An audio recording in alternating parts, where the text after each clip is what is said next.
অন্যদিকে ব্যবসায়ীদের জন্য এই মাসটা যথেষ্ট অনুকূল যাচ্ছে। ব্যবসায় যথেষ্ট উন্নতি দেখা যাচ্ছে।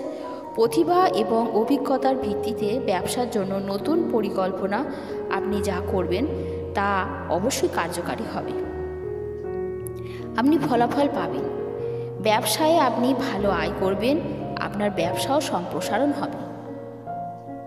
অর্থনৈতিক দিক থেকে আপনার ব্যয় বজায় থাকবে।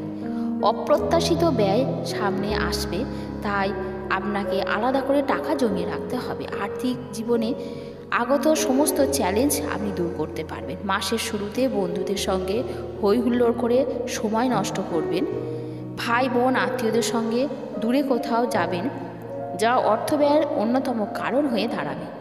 যে কোনো রকমের সম্পত্তি ক্রয় বিক্রয়ের ফলে ভালো লাভ অর্জনের যোগ তৈরি হবে।